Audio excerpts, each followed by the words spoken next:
Muy buenas noches, muchas gracias por acompañarnos y regalarnos de su tiempo para el análisis de esos temas relevantes a nivel nacional e internacional. Es un gusto acompañarles junto a Julieta Lamonti. ¿Cómo estás? Sandy, muy buena noche para ti, por supuesto, buena noche para usted allá en casa. Acá, completamente en vivo por TN23 y su programa de análisis a la medida. Tres temas, como siempre, bastante impactantes dentro de lo que es la coyuntura nacional. Y empecemos a ver el primero, que tiene que ver la relación entre Guatemala, obviamente Estados Unidos, pero el posible tráfico de algunas otras cuestiones que no son tan buenas. Iniciamos entonces con estos operativos transnacionales.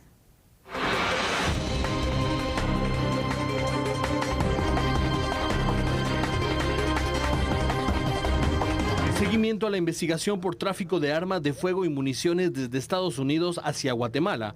La Fiscalía contra Delitos Transnacionales, en coordinación con agencias de investigaciones de los Estados Unidos, en conjunto con oficiales de la Policía Nacional Civil, realizaron de forma simultánea 3 allanamientos en Guatemala y Estados Unidos. Las diligencias se llevaron a cabo en el municipio de Villanueva y Mixco, mientras que en Estados Unidos se realizaron en Dakota del Sur. En el inmueble, ubicado en Villanueva, en la zona 3, en la colonia Solidarista 4, no se encontró a alguna persona.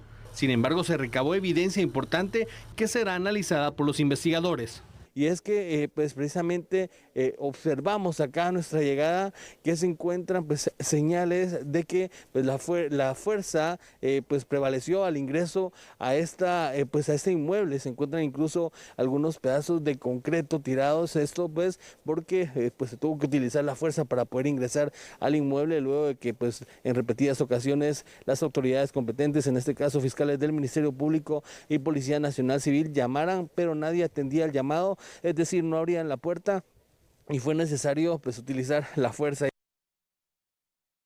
Creo que es importante para iniciar este análisis recordar 2 o 3 datos interesantes, Sandy. Número 1, dentro de los delitos transnacionales más cometidos, no solo en Guatemala, sino que en el mundo, en primer lugar, el tráfico de estupefacientes. Segundo lugar, el tráfico o trata de personas. Tercer lugar, el tráfico de armas, y aquí lo estamos viendo. Y otra cosa que creo que es importante definir antes de empezar cualquier análisis: un delito transnacional es aquel que se comete por estructuras organizadas que no conocen fronteras, que pueden operar en 2, 3, 4, 5, 10 países a la vez y que tienen toda la capacidad operativa, logística, monetaria y de armas también, pues obviamente para poder violentar y evadir cualquier control de las autoridades de los distintos países en donde ellos operan. Así es, Julio. Yo creo que es importante que se puedan unificar esfuerzos para poder llevar a cabo operativos como estos. Recordemos que ya se han llevado a cabo operativos de manera conjunta con otros países, con El Salvador y Honduras se realizó de hecho hace unos meses, y también pues en búsqueda de desarticular esas estructuras que están operando utilizando estos países para poder funcionar. En este caso, Estados Unidos se une con Guatemala para poder entonces desarticular estructuras que generan un peligro también, Julio, y que antes de que se vayan fortaleciendo más es necesario poderlas controlar. Eso es correcto. Ahora pregunto, en uno de estos inmuebles aquí ubicado en Guatemala, pues se ingresó por la fuerza, se encontraron seguramente evidencias que fueron seguramente recabadas por el MP y secuestradas, como se le llama en el término legal, pero no se encontraron a las personas. Y entonces aquí la pregunta es, ¿o realmente tuvieron esa suerte de no estar en ese momento, lo cual parece demasiado casual, o todavía se sigue dando fuga de información para advertir y alertar a las personas antes de los allanamientos? Y esta parte es delicada, Julio, la fuga de información, porque imagínate, los operativos que ha desarrollado Estados Unidos y Guatemala, en especial en el tema de Estados Unidos, por la forma en la que tienen ellos de desarrollar los mismos, tienen ciertos parámetros y cierto grado de confidencialidad. La forma en que lo hacen es, pues, genera ese tipo de seguridad para lograr los objetivos, pero entonces no sabemos qué fue lo que pudo haber pasado aquí, porque siempre han tenido resultados pues muy buenos, logrado varias capturas, pero aquí genera mucha desconfianza, Julio. Puede ser permeable, puede ser corruptible, puede ser vulnerable, y hoy pues eso habrá que tenerlo como una nueva línea de investigación. Permíteme presentar, por favor, algunos datos, Sandy, para que usted allá en casa tenga parte de este análisis de manera más concreta. Fue desarrollado, tal y como lo decíamos al principio de esta nota, este operativo de carácter transnacional en coordinación entre el Ministerio Público y la Agencia de Estados Unidos para una investigación de tráfico de armas en el país del norte hacia Guatemala. En Guatemala, los allanamientos que fueron desarrollados por esta Fiscalía de Delitos Transnacionales con apoyo de la PNC en Misco y Villanueva tuvieron algunos resultados, pero también hay que decirlo, no los que se esperaba. En Estados Unidos realizaron también acciones similares por el Departamento de Seguridad Nacional de los Estados Unidos de Dakota del Sur. La investigación detalla, imagínate tú, Sandy, que se habría enviado por medio de una encomienda armamento de grueso calibre, por increíble que esto parezca, y municiones que fueron localizadas en las bodegas de la portuaria Santo Tomás de Castilla, Puerto Barrios y Zabal en enero del 2021. Entonces, la pregunta es, ¿aquí el tráfico de armas es de nuestros países hacia Estados Unidos y viceversa? Evidentemente es de Estados Unidos hacia nuestras naciones, pero hay que analizar. ¿Y para qué esas armas? Definitivamente no para una situación legal, sino que para nutrir lo que es el narcotráfico, para nutrir lo que es las estructuras de las pandillas y para nutrir pues algunos otros tipos de intereses. No sé, porque recuérdate que el narcotráfico vende armas a las mismas pandillas y seguramente hará lo mismo con los tratantes de personas y otras cosas. Quiere decir que aquí hay una cuestión que es dramática. ¿Cuántas armas realmente habrán en Guatemala no registradas? Esa es una muy buena pregunta, Julio. Realmente, Así es. ¿Y cuántas de estas pues están utilizándose para el crimen organizado? Porque entonces si no las registras, un motivo tiene que existir. Es correcto, Sandy. Es muy complicado, Julio, pero sobre todo imagínate, ¿cuántos viajes habrán hecho o cuántas encomiendas habrán enviado? Previas, ¿no? Exactamente, porque no es que a la primera los encontraron. Para montar este tipo de operativo, Julio, un seguimiento. Tuvo que dar exactamente ese seguimiento previo para llegar entonces a este punto de la investigación, de poder unificar los esfuerzos y poder girar las órdenes de detenciones también. Es increíble. ¿Qué tan fuerte es esta estructura para que se tenga que organizar un operativo transnacional? También esto es de prestarle atención. Es una estructura evidentemente fuerte y la pregunta aquí, fíjate que debería de ser precisamente muchas de las que tú hacías. ¿Cuántas veces más habrían operado? ¿Por cuánto tiempo? ¿Por cuántos años? ¿Y cuántas armas lograron introducir a Guatemala? ¿Y cuántas otras estructuras de este tipo están operando en nuestro país? Porque no creas que es la única. Es decir, las armas, por ejemplo, para el tema de los distintos cárteles del narcotráfico, van a venir de distintos proveedores también. Y esto es una situación dramática.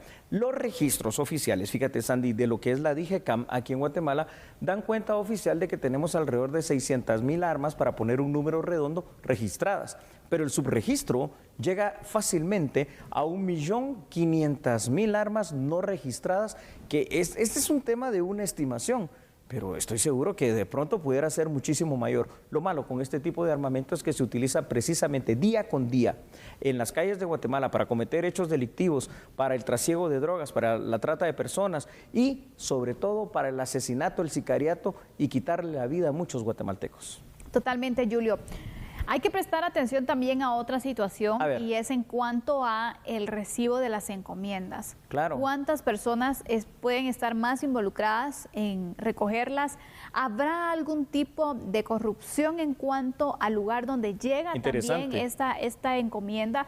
Porque imagínate, lo detectaron en esa ocasión, pero ¿y si pasó otras veces? ¿Y si cumplió su objetivo de llegar a su destinatario final? Que seguro lo hizo. Entonces expliquemos este hecho de la siguiente manera. Te das cuenta que en la lucha del narcotráfico, Estados Unidos, por ejemplo, viene y reclama mucho a los países latinoamericanos el hecho de la existencia de cárteles y el combate al narcotráfico. Pero así como hay cárteles en Latinoamérica, tienen que haber cárteles allá. ¿Por qué? Porque si no, no hubiese un destino. ¿A quién se los mandas desde estos países latinoamericanos? Lo mismo pasa con estas estructuras de carácter transnacional que tienen bien enquistadas y bien enraizadas en Estados Unidos, pues la forma de operar. Esto quiere decir que también allá tienen que haber autoridades de migración o de cualquier otra dependencia que puedan permitir el ingreso y el egreso de este tipo de hechos ilícitos y este tipo de armamentos, por ejemplo, hacia nuestros países. Y obviamente aquí las líneas de investigación también tendrán que seguirse a si este no es el primer cargamento que ha ingresado, que seguramente no lo es, de esta estructura que se trató de desintegrar el día de hoy. Entonces, ¿quiénes les permitían esto? ¿O acaso no hay algún tipo de revisión? ¿O acaso no hay algún tipo de escáner? ¿No hay tecnología? ¿Qué es lo que pasa? Ojo con eso. Totalmente. ¿Qué te parece si mostramos los datos de cuáles fueron los resultados de estos operativos? Claro que sí, Sandy, y es que esto es muy importante. Los datos, precisamente aquí los tiene usted en pantalla. Los resultados dicen que fueron secuestrados teléfonos celulares, tarjetas de memoria SIM, memorias USB y tarjetas micro SD. También se emitió orden de aprehensión en contra de un hombre por los delitos de importación ilegal de armas de fuego e importación ilegal de municiones. La persona con orden de captura en Guatemala fue detenida en Estados Unidos, lugar donde es acusado de los delitos de mentir de forma federal, tránsito interestatal de armas de fuego y también de la compra de armas de fuego en nombre propio para ser utilizadas por otras personas, Sandy. Esas acusaciones las deberá enfrentar en Estados Unidos y posteriormente ser trasladado a Guatemala para ejecutarse la orden de aprehensión en su contra. Esto porque esta persona que fue capturada ya en Estados Unidos, donde el operativo sí fue exitoso en cuanto a la captura de la persona, que ahí entonces hay que ver porque ahí sí fue exitoso y en Guatemala no, es de origen guatemalteco. Bueno, entonces mira que son estructuras donde están ya involucrados los guatemaltecos y que están operando día con día seguramente en ese país del norte también. Julio, a ver, ¿qué Sandy crees que falló en estos operativos? Es decir, Estados Unidos logra su objetivo de capturar lo logró muy bien. Guatemala, pues hay incautaciones, pero no hay detenciones. ¿Cuál fue la debilidad del operativo? ¿Cómo lo ves tú como especialista de seguridad? Sabes, Andy, creo que aquí pasó lo que ha sucedido en otras muchas ocasiones. Es decir, cuando tú sigues una línea de investigación, involucras, por ejemplo, a las instituciones delegadas para esto. Me refiero al Ministerio Público en la dirección de la investigación de la mano con la Policía Nacional Civil. Tienes que tener la certeza de que cuando vas a girar como fiscal del Ministerio Público una solicitud a un juez, porque tiene que ser autorizado por un juez para que se dé un allanamiento y obviamente para que se dé una orden de aprehensión en todos estos lugares por donde va a pasar, que es decir, del Ministerio Público hacia el organismo judicial, a un juzgado específico con todos los trabajadores de ahí, y después regresa al Ministerio Público y se traslada a la Policía Nacional Civil, donde obviamente se da la orden para que mañana, por ejemplo, a las 6 a.m. se realice un allanamiento en tal lugar. Hay 3 lugares que son permeables en donde una sola persona basta para que haya tomado una foto de escáner, una fotocopia o algo de la orden de aprehensión y esté ligada o vinculada con estos delincuentes y se las haga llegar y les diga mañana van a ejecutar allanamientos y simplemente la gente se va. Eso es lo que pasó y no hay ninguna otra explicación, porque si le das un seguimiento de tanto tiempo y te falla a última hora lo que pretendes hacer es porque alguien dio la información de que se iba a ejecutar el mismo. Fuga de información, entonces la investigación ahí debe seguir, Julio, porque tienen que terminar lo que se ha iniciado. En este caso, ¿cómo sería el procedimiento? Porque aquí ya creaste una alerta, es decir, ellos ya saben que los andan buscando. Sí, aquí entonces ahora la situación se complica. ¿Por qué? Porque recordemos que estas estructuras no son pequeñas, son macroestructuras. Y entonces, como ya creaste, como tú bien dices, la alerta, esta gente que ya está sobre aviso en los lugares donde operaba, porque tampoco tenemos que ser tan ilusos de que son solo estos 2 inmuebles, sino que tienen que haber más sitios en donde las almacenan, en donde están las municiones, en donde las trasladan, cuál es el transporte específico, carros, camiones, qué es lo que ellos utilizan. Todo esto ya está sobre alerta y todo esto empezó desde el mismo momento en que se empezó a correr esta noticia a desaparecer la evidencia o a dispersarse. Entonces quiere decir que ahora la investigación por parte de las autoridades guatemaltecas del sector justicia va a ser todavía mucho más complicada. Pero bueno, aquí hay otra situación que puede revertir esto, y es el hecho de que sí haya tenido lugar y se haya efectuado de manera efectiva la aprehensión del guatemalteco allá en el estado de Dakota, para que entonces pueda brindar la información de cómo está estructurada esta mega estructura transnacional de tráfico de armas y de municiones aquí en Guatemala. Efectivamente. Es muy importante recalcar estos puntos y sobre todo, Julio, en cuál es el seguimiento también. Después de un operativo, sí, me imagino que viene la evaluación de lo ejecutado. Es correcto, Sandy. Y aquí verificar entonces cuáles fueron los puntos de falla y poder fortalecer, poder investigar y poder darle seguimiento. A nivel interno también se debe hacer esta situación. Es decir, si se dio algún tipo de fuga de información, no tendría que quedarse solo con que alguien pasó la información, hay que averiguar quién fue. Identificarlo. Hay que averiguar quién fue. Es un gran peligro porque si ya pasó en esta ocasión, significa que ha pasado otras veces y que va a seguir pasando. La pregunta es, ¿será que esa persona que pasó la información está en la policía nacional civil, en el Ministerio Público o en el organismo judicial. O peor aún, estas estructuras transnacionales de crimen organizado que cuentan con una capacidad dineraria enorme, tendrán agentes ubicados en cada una de estas instituciones, que es por donde más, cuando tú miras las situaciones de los hechos delictivos que se cometen de manera transnacional, es la probabilidad más sustentable en este instante, porque tienen la capacidad de comprar las voluntades. Y fíjate cómo es esto, y uno puede decir, no, pero si en esas instituciones todas las personas han estudiado de alguna manera, estos investigadores tienen cursos especializados, pero si hasta Jesús tuvo un Judas, es decir, alguien que traicionó, imagínate tú, en un grupo de personas, hasta del sector justicia, ¿cuánto no más puede haber alguien que se corrompa por dinero? Bueno, este ha sido el resultado de este operativo transnacional. Veremos cuál es el desarrollo, si existirá una segunda fase, qué van a hacer las autoridades para lograr entonces con la desarticulación de esta estructura que opera de manera internacional. ¿Hacemos una pausa? Me parece bien, vamos a la pausa, Sandy. Cuando regresemos seguiremos con los análisis aquí por TN23 y su programa A la Medida.